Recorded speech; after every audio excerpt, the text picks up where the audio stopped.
Bonjour Anne-Cécile. Bonjour. Quelle joie de t'avoir en face de moi aujourd'hui, depuis tout ce temps qu'on se croise, qu'on se réunit, Qu'on se soutient. Oui, là on a un moment rien qu'à nous, alors que normalement nous sommes Ouais. entourés de plein d'autres femmes. C'est Merci rare. beaucoup pour l'invitation. Je vais te demander de te présenter, s'il te plaît, de me donner ton nom, ton prénom, ton âge. Et oui, d'où tu viens, ce que tu fais dans la vie et de qui est composée ta famille. S'il te plaît, Anne-Cécile. Je m'appelle Anne-Cécile Maillefer, j'ai 42 ans. Je suis née en Lorraine et je suis aujourd'hui présidente de la Fondation des femmes, une fondation que j'ai cofondée il y a 10 ans. Et j'ai une petite famille composée de 2 enfants, une fille qui a 5 ans et un fils qui a 8 ans. Et un compagnon? Et un compagnon, absolument. Depuis combien de 13 ans. temps? 13 ans. Mm. Ok. Alors, Anne-Cécile, c'est vrai qu'on te voit beaucoup dans les médias, on te lit, on t'écoute, on te regarde. Mais c'est vrai que tu es une figure comme ça, un peu la figure mystérieuse à la fois. C'est-à-dire qu'on te voit beaucoup et à la fois, on ne sait pas grand-chose de toi, de ta vie perso, de ce qui t'a amené à devenir présidente de la Fondation des femmes.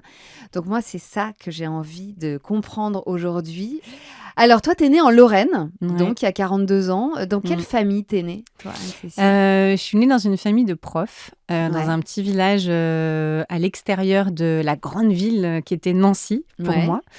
Je suis née dans une maison en lisière de la forêt et ça c'est hyper important parce que c'est vraiment mon lieu ressource. Tu vois, la forêt c'est un endroit où je me suis toujours sentie très libre parce que ma mère nous autorisait à faire tout ce qu'on voulait dans la forêt autant de temps qu'on voulait. Donc, c'était hyper chelou d'ailleurs ce que tu te dis, mais on n'avait même pas de téléphone portable ni rien, c'est une immense forêt. Tu dis on allait jouer. Vous étiez combien? Ouais, j'ai une petite sœur et un grand frère. Ok. Toi, t'es l'enfant du milieu? De cette niche. Ouais, voilà. Donc, je suis celle qui répare, je suis celle qui rassemble, je suis celle qui... Et aussi, j'ai un demi-frère et une demi-sœur plus grands. Donc, au total, on est 5. Donc, les enfants de la forêt. Les enfants de la forêt, qui ont grandi en liberté. Oui, plutôt. Alors, en liberté, dans la nature. Ouais. Et par contre, j'étais assez interdite, en fait, d'aller en ville, qui représentait pour ma mère un peu un endroit beaucoup plus dangereux. Alors, tout le temps de l'enfance, c'était génial, parce que du coup, je courais, je jouais, tu vois, sans limite, sans barrière. Et j'étais très rebelle, avec un fort désir de liberté, donc c'était très bien. Et à partir de l'adolescence, tu vois, la forêt, la campagne, tu vois, t'en as marre, quoi. T'as envie de voir tes potes, t'as envie d'aller faire les magasins, voir des films. Et là, ça a été un enfermement, cette maison, éloignée, voilà. Vous étiez à combien de temps de la ville? Bah, écoute, il fallait prendre un car, il y avait 2 bus par jour, un le matin, un le soir. Donc, autant te dire que c'était pas... les transports en commun, c'était pas dingue. Et donc, on ne pouvait aller en ville que transportés par nos parents. Eh oui, c'est ça. Alors, j'ai essayé de faire une ou deux fugues et y aller à pied, mais c'était genre 1h30 ou... Galère. C'était genre galère. Donc, 2 parents profs, ça bossait dur à la maison? Les devoirs, est-ce qu'ils étaient très là-dessus? Dans ma famille, il y a à la fois une culture de l'apprentissage, l'importance de lire beaucoup. Donc, interdiction de télévision. Tu vois, par exemple, avant mes 14 ans, il n'y avait pas la télévision à la maison. Pas d'écran. Aucun écran. Et donc, j'ai dévoré des livres depuis petite. Et je pense que ça m'a beaucoup aidée à peut-être aujourd'hui réussir aussi à écrire. Certainement. Certainement. Donc, voilà. Donc, en tout cas, une enfance, un peu focalisée sur ça. Et avec mon père valorisait beaucoup l'intelligence et en particulier aussi l'intelligence des femmes. Il n'était pas du tout féministe. Dans ma famille, c'était pas des féministes, mais il a toujours valorisé énormément l'intelligence de ma mère. Il l'a beaucoup poussée aussi à faire des études, à faire une thèse, etc. Il valorisait l'intelligence de ses enfants en général, mais aussi particulièrement l'intelligence des femmes. Et je pense que ça, c'est quelque chose qui est très important à faire quand on est papa. Absolument. Parce que on parle beaucoup du physique des femmes, mais de leur donner confiance physiquement, etc. Mais en fait, je pense que leur donner confiance sur leur capacité intellectuelle, c'est ce qui est probablement de plus important. Et ta mère, justement, tu dis que elle était prof, très valorisée par son mari, du coup. Mais à l'inverse, tu dis que la famille n'était pas spécialement féministe. Non. C'est-à-dire, il y avait un schéma... Il y a des rôles hyper genrés, quoi. Ouais. Ma mère a repassé les chemises de mon père toute sa vie. Okay. Et tu sais, j'avais fait le calcul. En fait, si mon père avait dû, je sais pas, c'est 1,50 € la chemise ou 2 € en pressing, tu vois. S'il avait dû payer Tu vois, pour ça, c'était genre 30 000 balles de toute sa vie, tu vois, de chemise. Donc toi, Donc, t'as vu elle ta mère repassait- repasser les chemises de ton Ma père toute mère, ton c'est, enfance. si tu veux, la mère parfaite. D'accord? Au sens de la bonne mère telle qu'on se Mhm. l'imagine. C'est Caroline Ingalls. Enfin, oui, tu vois, elle est. Déjà, le travail et le travail physique, ça lui fait pas peur, voire il y a pas de. Donc, tu vois, elle fait le jardin, elle fait le ménage, elle fait la cuisine, elle fait les courses, elle pense à tout, elle prend soin de tout le monde, elle est toujours là. Elle est plus elle t'aide et plus elle est heureuse de t'aider. Ok. Elle est dans un amour qui est absolument magnifique et qui est. Enfin, tu vois, je l'ai jamais vraiment vue être femme autrement qu'en étant mère, tu vois. Mhm. Et donc, je pense qu'étant enfant, c'était du coup extrêmement confortable parce qu'on avait une maman très, très présente, etc. Ouais, dévouée. Totalement, voilà, très dévouée et avec beaucoup de très, très jolies valeurs. Mhm. Mais c'est vrai que du coup, dans le couple, si tu veux, mon père, enfin, voilà, il faisait pas tout ça, clairement. Et puis, il n'y avait pas cette réflexion-là sur les stéréotypes de genre, pas Bien du sûr. tout. Sur le partage des tâches, Zéro pointé. zéro. Donc, quand il a vu que je commençais à devenir très, très féministe, déjà, il s'est inquiété. Ça, c'était drôle. Et ensuite, à un moment donné, pendant un laps de temps qui a duré, je pense, quelques semaines, il s'est dit, oups, faut quand même que je me bouge un peu. Et du coup, il a demandé à ma mère de lui apprendre à repasser ses chemises. Ça a duré, Ah franchement, je ouais. pense 3 semaines. Et après, il arrête. On salue le sursaut. Voilà, il est fort. Est-ce que toi, tu te souviens avoir questionné justement cette fonction de ta mère? Est-ce que tu trouvais qu'elle Ah en oui, faisait un oui. peu trop? Petite déjà, Oui, ça oui. te... En fait, si tu veux, non, pas Ça t'interrogeait? exactement ma mère. Je dirais pas ça comme ça. C'était plus moi, tu vois. Pourquoi, typiquement, quand à partir du moment où tu es ado, tu vois, tu dois participer aux tâches, c'est bien Mhm. normal. Et je voyais qu'en fait, moi, je faisais, mais que mon grand frère, lui, non. Et quand lui, il faisait pas, personne lui disait rien. Mhm. Je me dis, pourquoi est-ce que quand lui, il trouve que c'est pas sale, du coup, il fait pas?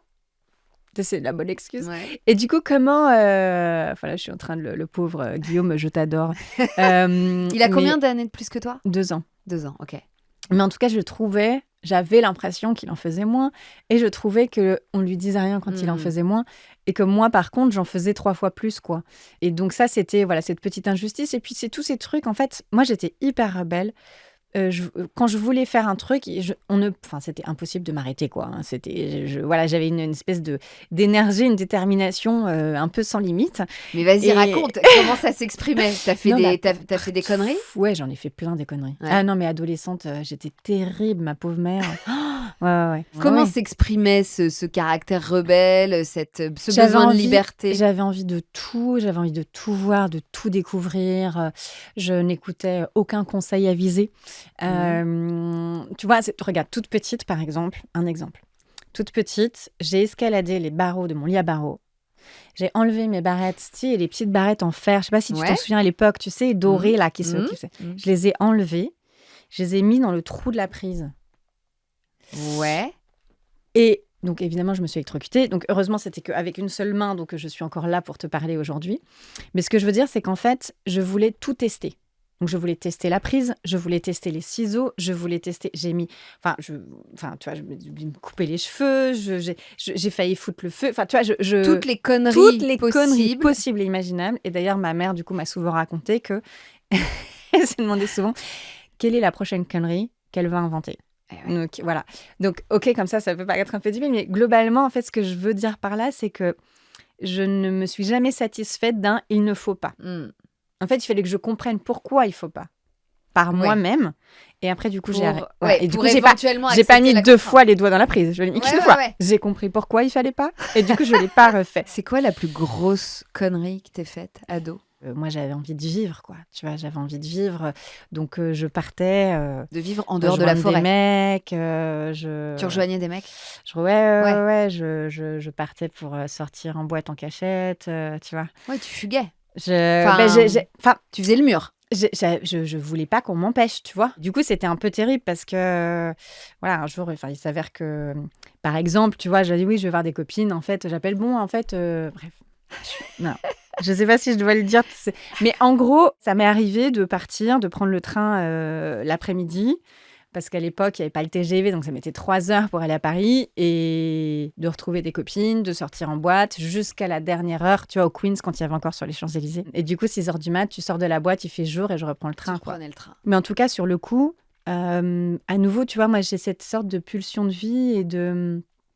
Je faisais ça contre personne, tu vois. C'était pas... Oui. Il y avait aucune méchanceté dans ce que je faisais, Mm. aucune perversité, tu vois. C'était juste... J'avais envie de, voilà, à nouveau, de bouffer la vie, de vivre, de rencontrer des gens, de découvrir le monde. Et puis, tu vois, quand tu habites un petit village, ce sentiment-là tu vois, je suis loin de tout, il est un peu exacerbé. Est-ce que ça t'a attiré des problèmes? C'est-à-dire, est-ce que tu t'es retrouvée dans des situations plein de fois. de Ouais. danger / oui. vulnérabilité plus? Oui, il m'est arrivé plein de trucs. Et justement, je pense que c'est vraiment...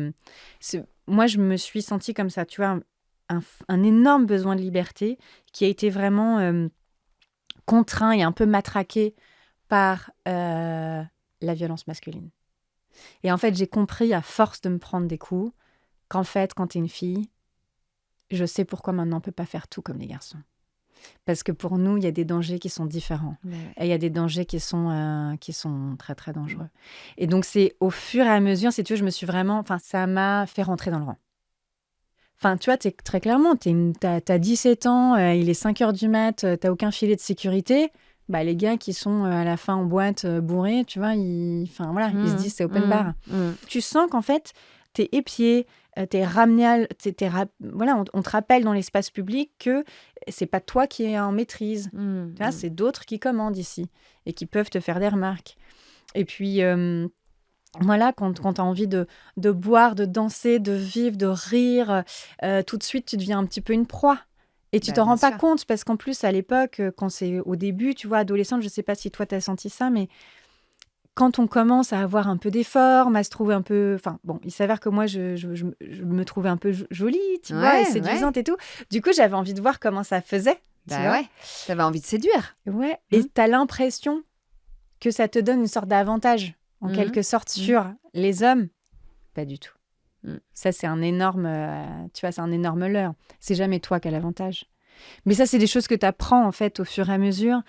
Et je trouve que ce qui est maintenant que je suis maman, je me dis, mais moi, j'ai rien voulu entendre de mes aînés. Tu vois, j'ai pas voulu entendre ça de ma mère. Parce que Elle te mettait en garde? Bien sûr qu'elle me mettait en garde. Elle avait peur. Elle avait beaucoup, beaucoup de peur par rapport à ça. Et moi, je la renvoyais chier, tu vois. Je lui disais, tu veux pas me laisser vivre. Tu vois, je me disais, elle est ringarde, elle vient de la campagne, c'est une fille de paysan, catholique, etc. Donc, elle a toutes ces contraintes-là, morales et d'éducation. C'est pour ça, tu vois. Moi, je suis jeune, je suis moderne, c'est les années 2000, tu vois. Donc, Paris, c'était la nuit en fugue au départ. Mais après, tu as eu envie de quitter le village familial. Comment ça s'est passé au moment des études? Oui, en fait, moi, j'ai fait mes études la moitié à Lille. J'étais à Sciences Po Lille, mais en option franco-espagnole. Donc, la moitié à Lille, la moitié en Espagne, à Salamanque. Je me suis au départ spécialisée sur l'Amérique latine, parce que j'étais très attirée par ce continent. Et donc, j'y suis allée. J'ai aussi un peu travaillé là-bas. Et là, à nouveau, à plusieurs moments dans ma vie, il y a eu des violences assez graves. Et donc là aussi, au Nicaragua, il y a eu un épisode de violence très grave. Quand tu parles d'épisodes de violence, c'est des femmes autour de toi ou c'est toi directement? Alors moi directement, oui, moi directement. J'ai été victime à plusieurs moments de violence, un peu toutes les formes de violence en fait que tu peux, qu'on peut imaginer, conjugale, sexuelle, etc. D'accord. Au Nicaragua, là, je suis agressée par un homme. Un homme avec qui tu étais... Non, un homme qui passait par là. Ah oui, qui passait par là. Voilà, donc on était deux femmes. Il s'avère qu'on est encore en vie aujourd'hui, mais ça aurait pu ne plus être le cas. Ok. Et voilà. Donc la violence masculine, elle arrive en même temps que tes relations avec les hommes, en fait. Elle est concomitante? Ouais. Oui. Comme nous toutes, non? Plus ou moins. Oui, après, il y a les violences dans l'enfance. Moi, j'ai échappé à ça. Ouais. Moi, j'ai échappé aux violences dans l'enfance. Et je sais que ça, c'est extrêmement destructeur. Et je pense que j'ai aussi, à mon avis, plus de ressources pour aujourd'hui continuer à me battre, etc. et avoir cette énergie. Probablement parce que dans l'enfance, j'ai été préservée de ça, que j'ai eu un cadre, quand même très aimant. Et donc, c'est probable qu'ayant eu ce cadre de sécurité aussi affective, ça m'a donné des piliers qui m'ont permis après de continuer à avancer malgré les violences. Et donc, si je comprends bien, tu étais vraiment tout feu, tout flamme au début de l'adolescence. Et c'est vrai que c'est les moments où on commence à être en relation avec des partenaires, hommes, femmes. Donc toi, c'était plutôt des hommes et plutôt des hommes qui ne te voulaient pas forcément du bien, si je comprends bien.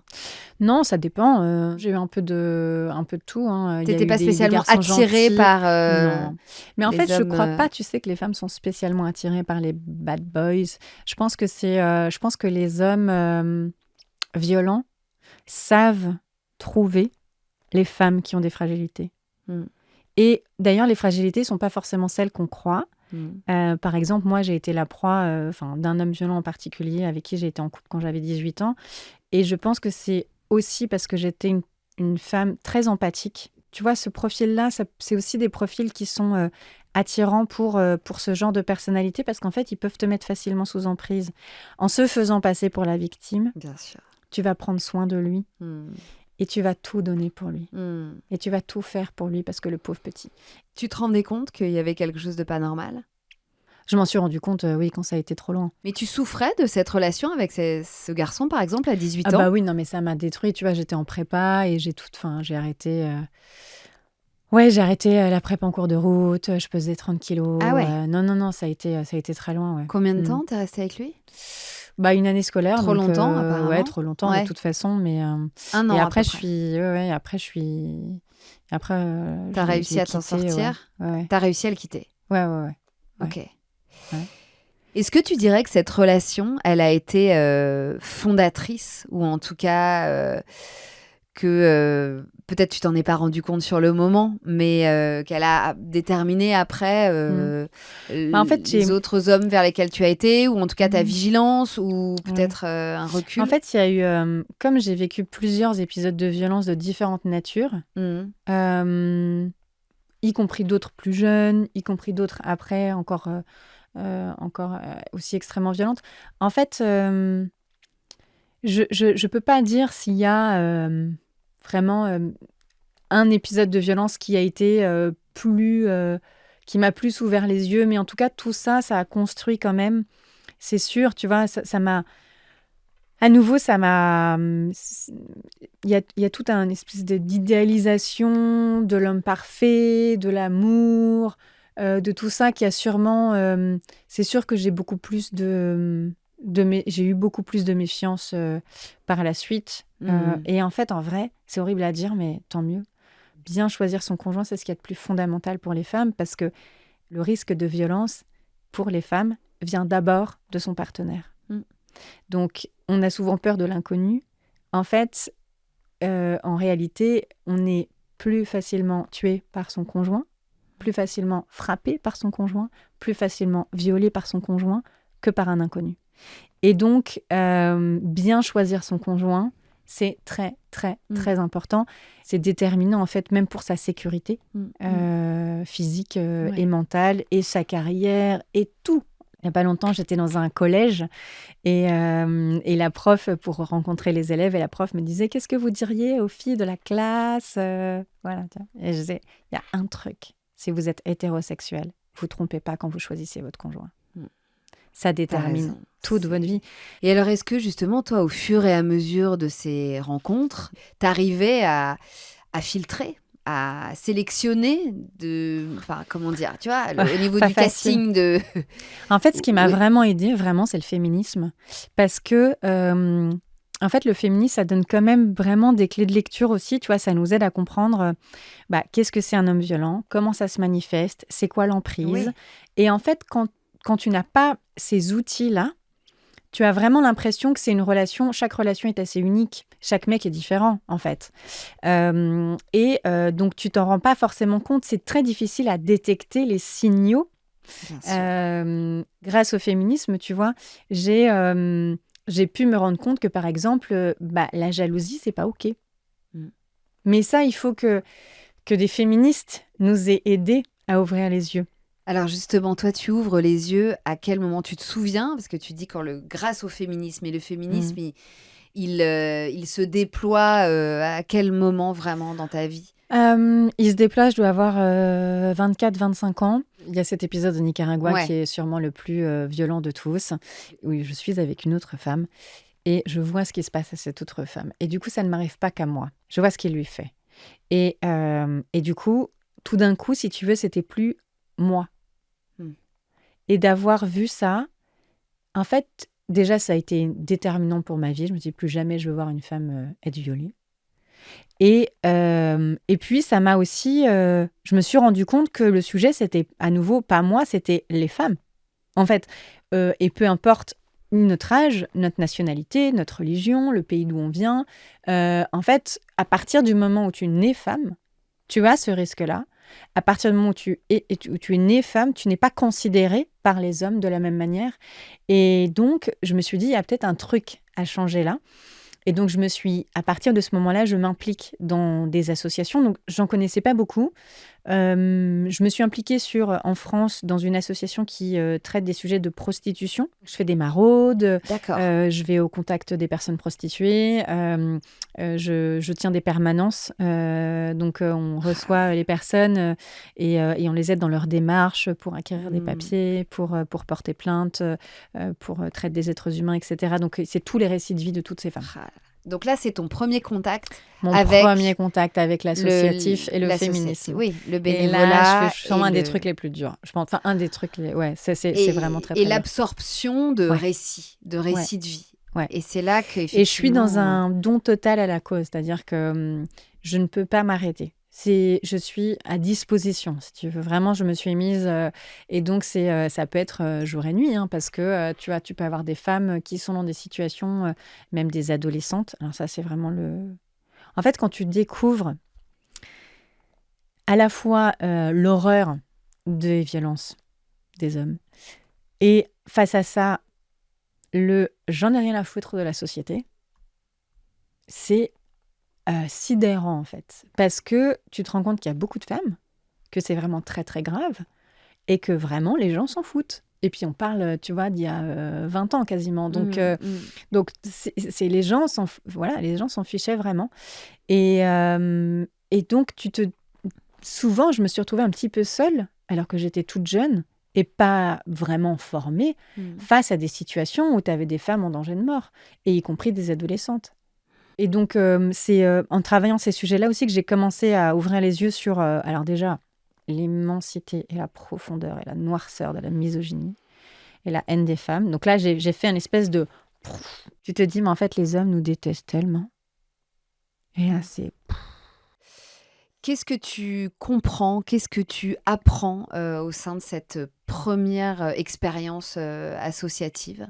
Et qu'est-ce que ça déclenche chez toi? Je pense que j'ai alors appris énormément de choses sur, à nouveau, tu vois, le fait que tout ça, c'est quand même un système. Mmh. Que ces femmes, c'est comme moi, enfin, on est toutes pareilles, en fait. Et sauf que certaines ont d'autres parcours de vie, ont subi plus de traumatismes, mais on a vraiment je sens, si tu veux, que à nouveau, peu importe d'où on vient, l'âge qu'on a, en fait, à partir du moment où on est femme, il y a quelque chose qui nous relie, et ce qui nous relie, c'est justement ça, c'est cette expérience, pour beaucoup d'entre nous, des violences sexuelles et des violences masculines. Et même si on n'en fait pas l'expérience, on sait qu'on peut en faire l'expérience. Et je trouve que ça, c'est un vécu qui nous relie toutes. Tu te sens connectée à ces femmes Je que me sens connectée tu à toutes les femmes. Je écoutes, pense que qu'on tu on partage une condition. Et je me rends compte aussi que moi, je suis un peu envahie, tu vois, je suis vraiment dans la noirceur. mmh. Et je croise en fait un groupe de jeunes meufs qui lance l'association qui s'appelle Oser le féminisme. Et elles sont jeunes, elles sont vivantes, elles sont drôles, et elles font du féminisme où elles parlent d'égalité professionnelle, elles parlent de clitoris, de révolution sexuelle pour les filles et tout. Et du coup là, je me dis, bouffée d'air, tu vois. Je dis, Ah. oh la vache. Ok, donc le féminisme, ça peut aussi être drôle, être nous faire du bien, Oui, donner de donner l'énergie. de Ouais, l'énergie. ouais. Et je Et fais nous ces... tirer vers le haut plutôt que nous entraîner dans Ouais, la noirceur dans laquelle, voilà. tu étais. Enfin, de toute Ouais, façon, c'est voilà, une c'est ça. balance Une permanente, balance. mais Mais donc, elles m'ont d'accord. apporté ça, et surtout, elles avaient mon âge. Mmh. Elles utilisaient Facebook. grande modernité de l'époque, t'imagines. Et voilà, et elle lançait des campagnes et elle mettait des... Elle avait affiché partout dans Paris des clitoris, tu vois. C'était parce qu'en fait, on voulait faire prendre conscience aux gens que les filles, elles ont un clitoris et que le plaisir féminin, ça existe aussi. Donc, tu vois, tout d'un coup, genre... tu vois, c'est quand même... ça t'a fait du bien. Voilà. Et, donc, tu as été intégrée à leur asso? Oui, t'as rejoint... oui, j'ai rejoint leur asso et puis au fil des... J'en suis devenue après la présidente.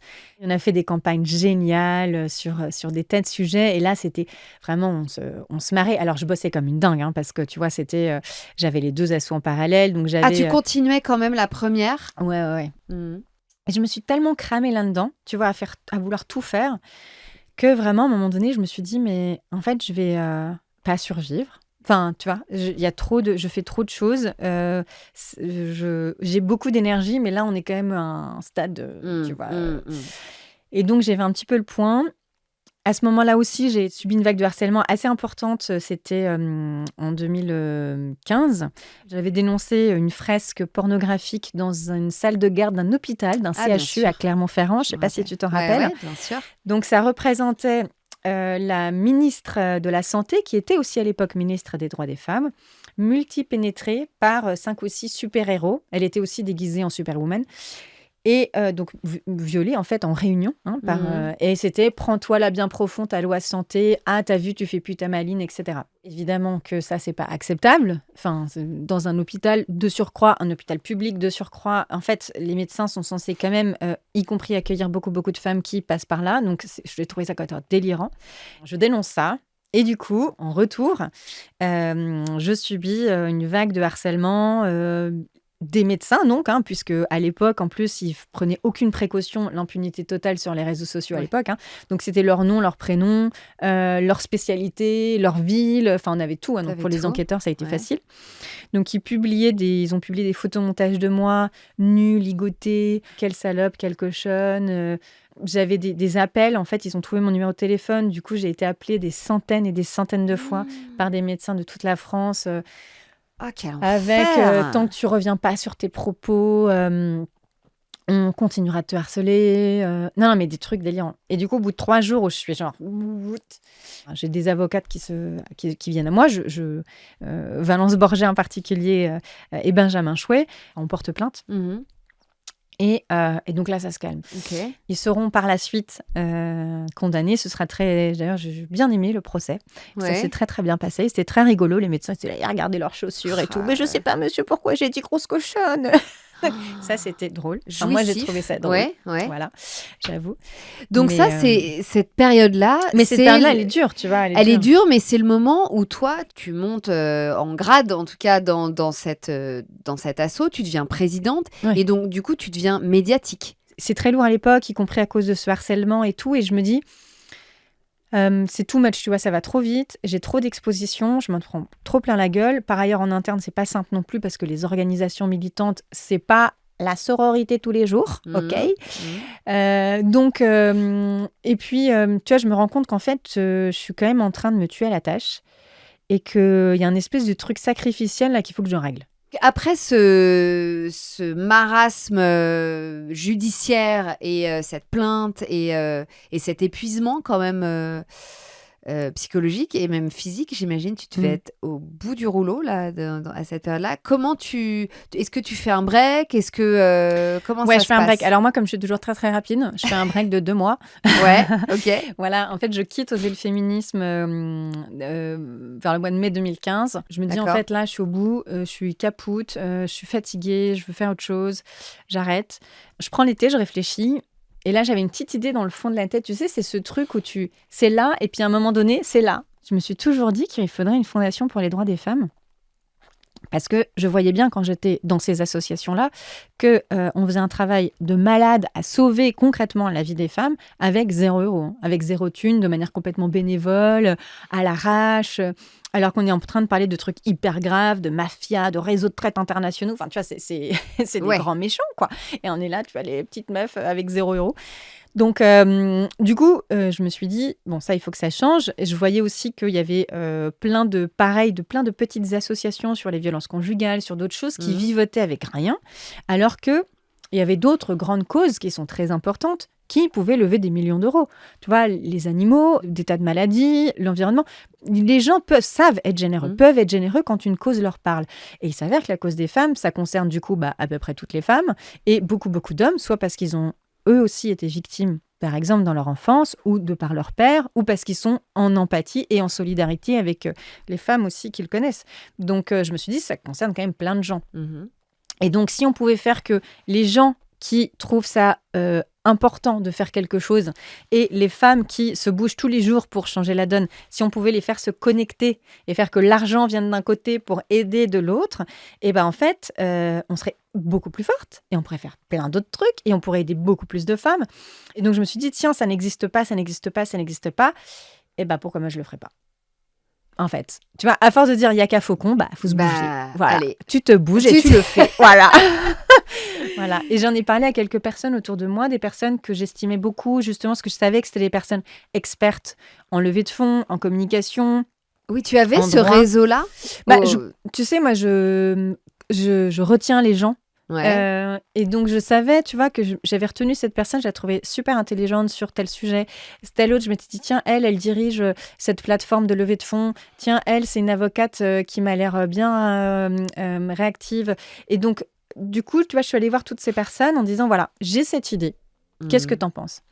Et c'est en particulier Léa Thomasin qui dirigeait à l'époque Hello Asso, une plateforme de fundraising. Je lui dis, voilà, est-ce que toi, parmi les assos qui lèvent des fonds sur ta plateforme, il y a des assos sur les droits des femmes ? Parce que je voudrais faire une fondation, je veux savoir si les gens donnent pour ce sujet. Elle me dit, tu sais quoi ? On n'a même pas la catégorie. Non. Et donc, elle me dit, tu sais quoi, c'est une super idée. Fais-le, je te suis. Okay. Ça, faut pas me le dire. Ah bah, faut pas me le dire deux fois. Voilà. Et donc, du coup, j'ai fait, ah ouais, chiche. Donc là, on est été 2015. Été 2015. Été 2015, donc je fais OK, je le fais. Et donc là, je rassemble justement toutes ces personnes que j'avais croisées au cours de ma carrière dans l'entrepreneuriat social, soit de mes engagements associatifs féministes bénévoles. Et donc là, on crée ensemble une petite association qui s'appelait l'association de préfiguration de la Fondation des femmes. Ça, c'est fin 2015. Et on commence à bosser. Tu vois, on va créer un logo, on va créer un site internet, moi, je fais le tour des assos, je vois où sont les besoins, on commence à faire quelques collectes, par exemple pour un centre d'hébergement pour les jeunes filles victimes de violences qui brûlent. Donc, il n'y avait qu'un seul centre d'hébergement en plus en France. Ils brûlent, elles perdent toutes leurs affaires, les filles. L'assurance, elle va payer l'hôtel et la reconstruction, mais l'assurance, elle ne va pas payer le jean. Parce que, tu vois, une jeune fille qui est en centre d'hébergement, elle a 2 jeans. C'est tout. Elle a un mascara, un shampoing, enfin, tu vois. Et donc, tout ça, on fait une collecte pour ces filles d'argent, mais aussi de produits, et on redistribue, et les filles sont hyper contentes, non seulement parce qu'elles ont des trucs, mais aussi, et ça c'est une des choses qui m'a le plus touchée, tu vois, elles nous ont vachement remercié aussi en nous disant, mais en fait, grâce à ça, on s'est rendu compte que y avait des gens pour qui on était importante. Et tu vois, et ça je me suis dit, en fait, c'est ça la Fondation des femmes. Et du coup, quand tu fais un don à la Fondation des femmes, tu montres à toutes les femmes victimes que cette cause, elle est importante pour toi au point de faire un don. C'est-à-dire que oui, je prends un peu sur ce que j'ai tous les mois parce que c'est important que des femmes soient aidées, que des femmes soient sauvées, que des femmes ne meurent pas, que des femmes ne soient pas violées. Et voilà. Et donc, du coup, la Fondation des femmes, on commence comme ça. En mars 2016, elle est lancée officiellement. Elle est créée officiellement. Et donc, ça fait 10 ans. Parce que donc, la Fondation des femmes, c'est cette espèce d'ombrelle sous laquelle se réfugient en fait justement les femmes victimes de violences au sein de différentes associations. Oui. On fait des collectes comme le font le Téléthon, le SIDAction, la SPA. Et on va reverser cet argent à cette myriade d'associations qui existent en France. Et puis, on va aussi rassembler des moyens juridiques. Et donc, on a rassemblé des avocats. Aujourd'hui, on a 400 avocates et avocats pro bono qui viennent aussi renforcer les associations pour les protéger, pour les défendre, mais aussi pour les aider à formuler des revendications politiques, parce qu'on fait aussi du plaidoyer, qui soient structurées, qui soient solides. Et puis, à faire aussi ce qu'on appelle les contentieux stratégiques, c'est-à-dire dans les grandes affaires, qu'il faut absolument gagner, parce que si on ne les gagne pas, c'est la merde pour toutes les femmes. Alors, dans ces affaires-là, on pourra aussi mettre plus d'avocats, plus de moyens. Et c'est ce qu'on fait aujourd'hui. Par exemple, on est partie prenante, on soutient sur les victimes de Patrick Bruel, les victimes de PPDA. On a fait des recours auprès de la Cour européenne des droits de l'homme pour annuler le devoir conjugal Ouais. On a gagné plein de recours. On a fait jurisprudence dans plein d'endroits. Le recours contre Cyril Hanouna. Enfin, on s'est bien Ouais. amusé. On a fait plein de recours avec nos avocats pour faire progresser le droit par les tribunaux aussi. Et ça, c'était un peu innovant. C'est un peu dans la lignée de Gisèle Halimi, si tu veux, mais c'est Mhm. assez innovant qu'on le fasse de manière aussi structurée. Et enfin aussi, on soutient toutes les associations de manière plus matérielle. On leur redistribue des produits hygiéniques collectés par nos bénévoles dans tous les magasins. On leur fournit aussi des locaux. Donc à Paris, par Mhm. exemple, il y a un lieu qui s'appelle la Cité Audacieuse. On leur fournit des bureaux, un endroit pour faire des réunions, pour faire des conférences, des projections, des ateliers. On a aujourd'hui aussi des lieux en France, dans d'autres endroits. Oui, il y a Donc des antennes de la Fondation des femmes voilà. un Donc peu tu vois, partout en notre idée, c'est France. Ouais. vraiment de venir soutenir, renforcer, combler les trous dans la raquette. On s'est rendu compte qu'il n'y avait pas de déménagement pour les femmes victimes de violences quand elles décohabitent, quand elles partent de chez leur Ouais. conjoint. Donc du coup, toutes leurs affaires là-bas, ça peut faire qu'elles rentrent là-bas, qu'elles renégocient avec leur conjoint. Il peut s'en servir comme chantage. Donc maintenant, on fait des déménagements solidaires. Donc Ouais. quand elle part, on embarque les meubles avec elle. Ok. Donc, tu vois, tout ça, c'est des choses, abris d'urgence, c'est des nuitées hôtelières, parce que les associations sont débordées et dans les centres d'hébergement, quand elles sont débordées, elles doivent dire aux dames, revenez demain, sauf que sur les violences conjugales, il ne faut pas faire ça. Elles ne peuvent pas faire autrement, mais justement, pour qu'elles puissent faire autrement, on a un partenariat avec Accor, la chaîne d'hôtels, et donc on a des nuitées d'hôtels partout en France. Donc, normalement, aujourd'hui, dans les associations qui sont partenaires avec la Fondation des femmes, elles ont ce qu'il faut pour ne jamais dire non à aucune femme victime de violence qui taque à la porte. Parce qu'il y a toujours soit ces centres d'hébergement, soit elles ont la carte Joker, nuitée d'hôtel payée par la Fondation des femmes. On vient à nouveau compléter, renforcer, mettre en capacité les associations de bien agir partout, de répondre le plus possible au plus de besoins possibles de femmes pour les défendre, les protéger et faire progresser leurs droits. Donc, la Fondation des femmes, c'est 2015-2016, disons. Et c'est 2 ans après que tu deviens maman, c'est ça? Ouais, exactement. Ouais. Tu vois, 2017, mon fils naît en décembre 2017. Et alors, cette découverte de ce rôle de mère, qu'est-ce Ah la que ça a eu vache. Ouais. comme changement de paradigme, peut-être, dans ta vie, dans ta Bah, construction personnelle? franchement, c'est pas évident, hein. J'étais pleine d'a priori. Tu vois, je me disais, moi, je vais être plus efficace que les autres. Moi, je vais continuer d'avoir ma vie Ouais. complètement surchargée. Et en plus, dedans, je vais mettre un enfant. Mhm. Erreur fatale. Donc, tu vois, j'ai travaillé jusqu'au bout du bout. J'ai repris à peine après. J'étais au four au moulin, machin. Et en fait, je me suis pris un mur. Je pense qu'au bout de la première année, là. Tu t'es cramée. Et là, je me suis dit, mais en fait, c'est fatigant. Et tu vois, en plus, moi, j'ai une énergie très importante. D'accord. Mhm. Et vraiment, je n'ai jamais trouvé rien d'aussi fatigant que des enfants en bas âge. Vraiment, c'est épuisant, en fait. Et après, donc, c'était très doux. Tu vois, il y avait, désolée de dire comme ça, mais grâce au Covid, l'activité générale de la société s'est quand même un peu ralentie, Oui. pour certains, ou en tout cas, pour moi. Et même si on a fait énormément de choses pendant le Covid pour aider les femmes victimes de violences intrafamiliales qui augmentaient, j'avais plus des réunions aux quatre coins de Paris. J'avais plus les événements le soir, les dîners, les machins, les réunions, les conférences. Plus personne m'invitait nulle part. Donc le repos intégral. Et oui.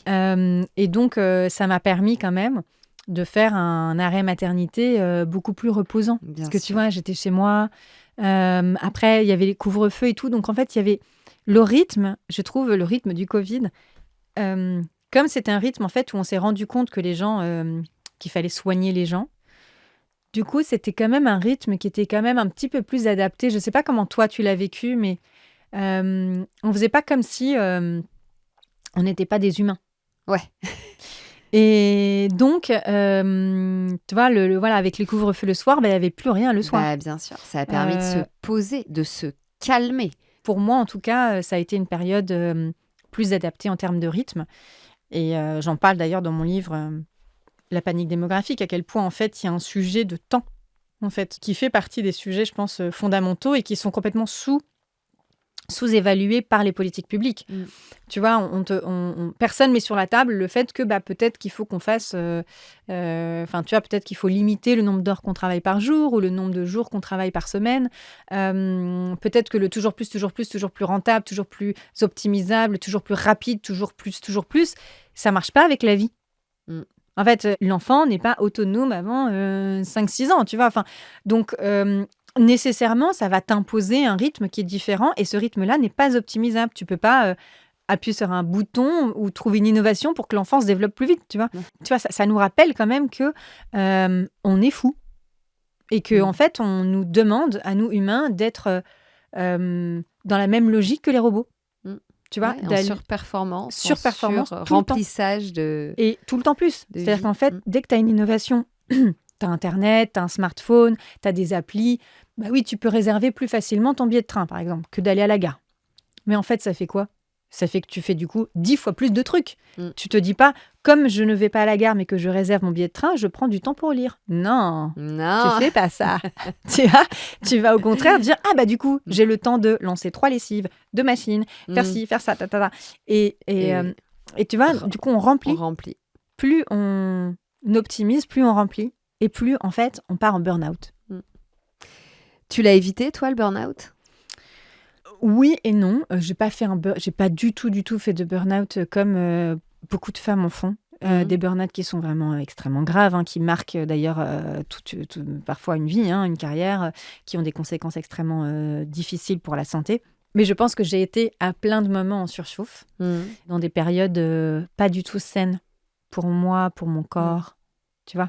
Parce que avec énormément de stress, comme tu le disais tout à l'heure, oui, de la visibilité en plus. Donc, non seulement je dois faire énormément de choses, c'est très important. Je peux pas me planter, je suis attendue au tournant, et par l'extrême droite, et par d'autres. Donc, tu vois, c'est... pressurisant. Comment tu te protèges alors de tout ce qu'on te demande, de toute la pression ambiante? C'est quoi tes soupapes? C'est quoi tes... La campagne. Partir à la campagne. Tu vois, moi, je suis une fille de la campagne. Et ramasser des petites feuilles, des petits glands, Tu vois, c'est vraiment tous ces trucs-là. Le bruit de la forêt, par exemple. Tu sais, quand tu entends le bruit qui fait frémir les feuilles tout en haut des cimes, tu sens qu'en fait, il y a une espèce de truc très vaste et en même temps, tu es très entouré. Tu vois, je trouve qu'il y a quelque chose qui fait vraiment du bien. L'odeur de la forêt, l'odeur de l'houmous... C'est vraiment tout ça, ça me fait du bien. Les randos, j'adore. Tu retournes souvent dans la région de ton enfance? Ouais, dans le village familial? Le village familial et puis la ferme de ma mère aussi dans les Vosges. Ouais. C'est aussi des lieux vraiment très, très, très ressourçants pour moi. Enfin, j'en ai besoin vitalement. Ouais. Tu vois, quand je suis comme ça à la campagne, je vais vraiment poser mon téléphone dans un coin et je n'y touche plus. Et c'est agressif quand il vient. Ah ouais. Disons que oui, parce que c'est même épidermique, tu vois. Tu vois une psy? Tu te fais suivre? Oui, alors là, moins d'ailleurs ces derniers mois. Ah tiens, d'ailleurs, il faut prendre rendez-vous. Mais oui, c'est exactement ce que je me dis. Non, mais j'ai pas eu le temps. C'est ce truc, voilà. Je n'ai pas eu le temps. Mais je suis ravie de t'y faire penser. Merci. Du coup. Mais depuis, je pense, 2018-2019, ouais. Et elle m'a fait beaucoup de bien. Donc non, les psys, c'est vraiment très important. Ouais. Mais il faut trouver la bonne. Parce qu'en fait, on est toutes différentes. C'est de la guerre. On est toutes différentes, on n'a pas besoin du même genre de suivi. Mais moi, ma psy, elle a été extrêmement importante et elle m'a vraiment aidée à tenir. Et puis à nouveau, voilà, la nature, quoi. Cette année, on l'a dit, la Fondation des femmes a donc 10 ans. Que de chemin parcouru en 10 ans. De quoi tu es la plus fière de cette mission de la Fondation des femmes? Je dirais là, comme ça, tout de suite, instinctivement, ce qui me vient, c'est l'équipe de la Fondation des femmes aujourd'hui. Ok. En fait, c'est pas facile du tout quand tu montes un truc bénévolement comme ça au début, avec des bénévoles, que c'est un peu toi qui tire tout, qui fait tout, de réussir à construire quelque chose qui ne dépendent plus de toi et qui te dépassent. Et de réussir à garder autour de soi des personnes hyper compétentes. Et du coup, de leur laisser une place. Et de faire qu'elles puissent s'épanouir aussi. Et donc ça, c'est vraiment des trucs dont je suis, je pense, aujourd'hui la plus fière, c'est que j'ai des femmes extraordinaires à côté de moi. Et du coup, aujourd'hui, je me dis, si j'ai envie d'arrêter, s'il m'arrive quoi que ce soit, si machin, en fait, ça tourne. ça Ouais. tient. La fondation n'a plus besoin de moi et n'a pas vraiment besoin de moi, tu vois. Je sais que là, dans le quotidien aujourd'hui, là, tout de suite, il faut que je fasse un truc, mais je veux dire, elles peuvent se passer de moi. Et ça, c'est une très, très grande fierté. La deuxième chose, c'est évidemment l'impact. L'IVG dans la Constitution, par exemple. J'avoue que là, je suis pas peu fière. Ah bah là, Voilà. Donc, à quel nouveau, moment c'est jamais seul. bouleversant. C'est toujours et avec d'autres associations. Mm. C'est jamais la Fondation des femmes toute seule ou moi toute seule. Mais j'ai participé à ça, j'ai contribué à ça. Et la Fondation a été aussi déterminante là-dedans. Et donc, ça, c'est quand même la classe. Ah la ouais, classe mondiale. Vraiment. Ça, je suis vraiment très, très contente d'avoir pu sécuriser un peu ça pour les femmes. Parce que quand on voit ce que ça donne aux États-Unis, c'est l'horreur. Le Grenelle des violences conjugales aussi, ça fait partie des choses, des idées qu'on a eues à la Fondation des femmes et qui ont permis très concrètement de faire baisser le nombre de féminicides dans les années qui ont suivi. Alors là, ça remonte un peu. Il faut qu'on remonte au combat pour les politiques, etc. Mais tu vois, on s'était beaucoup battu en 2019 aux côtés de familles de victimes de féminicides. Donc avec des papas qui ont perdu leur fille, avec des mamans, avec des sœurs. Et on a fait toute cette mobilisation pour le Grenelle et on l'a eu et ça a changé des choses. Et puis, les 20 millions d'euros qu'on a reversés à plus de 1000 associations partout en France. 20 millions en 10 ans. 20 millions. Waouh. On est parti de zéro. C'est ça qui est... En fait, moi surtout, monumental. Et chaque année, on reverse plus. Tu vois, la première année, on a reversé 30 000 euros et on était hyper fiers de nous. C'est vraiment de l'argent qu'on allait chercher à la sueur. Ouais. Et du coup, on était trop fiers. Et puis, au fil des ans, on a collecté plus et reversé plus. Vous abritez combien d'associations aujourd'hui ? On a financé plus de 1000 associations depuis qu'on a démarré. C'est pas vraiment combien on en abrite parce qu'on n'est pas on a des locaux dans lesquels il y a des associations, mais on finance partout en France. On Vous finance les même dans les dom-toms, on finance à La Réunion, on finance en Martinique, tu vois, on finance partout. On donne de l'argent et pour certaines, on va plus loin dans l'accompagnement si elles ont d'autres besoins, tu vois. C'est une fierté et un honneur de se battre à vos côtés comme on peut avec nos petits bras musclés et de porter les voix des femmes que vous mettez aussi en lumière et que vous protégez. Donc c'est chouette aujourd'hui de pouvoir regarder dans le rétro et se dire que tout ce travail, il est là, il est bien là, il fait partie du patrimoine aujourd'hui de cette France qu'on espère toujours plus féminine et plus à l'écoute des voix féminines. En tout cas, j'étais très honorée de retracer ton parcours avec toi aujourd'hui. Merci beaucoup. Merci à toi, Qu'est-ce qu'on peut souhaiter pour la suite ? Parce que 10 ans, c'est le moment aussi de se projeter dans un futur proche ou plus lointain. De quoi tu rêves ? À court terme et moyen terme, je dirais longue vie à la Fondation. Il faut qu'il y ait le plus de dons en fait possible pour soutenir toutes ces associations qui sont en train de vivre des moments difficiles et qui peut-être à l'avenir vivront des moments encore plus difficiles. Avec la montée du conservatisme, c'est difficile pour les associations féministes. Donc, je dirais, longue vie à la Fondation à moyen terme. Et puis, à long terme, peut-être qu'on n'en aura plus besoin. Et ça, ce serait trop bien. Et ça, ce serait trop bien. Voilà. Mais en tout cas, avec l'année 2027 qui se profile, on serre les rangs. Hein. Ouais, c'est ça. Il faut vraiment que les voix et les sujets des femmes ne passent pas à l'arrière-plan, comme c'est malheureusement trop souvent le cas. En fait, ce sont des sujets prioritaires. Les femmes sont prioritaires. Tu prêches une convaincue. Merci infiniment, Anne-Cécile. Et bon anniversaire à la Fondation des femmes. Et on se retrouve certainement très vite pour plein d'autres aventures ensemble. Merci beaucoup. Et on embrasse toutes les bénévoles de la Fondation des femmes. Les 19 000 bénévoles. Ah ouais, vraiment. 25, et ton équipe qui t'entoure. Et tu es très bien entourée. Tu as su très bien t'entourer. Merci, à bientôt. Merci à toi. Ciao.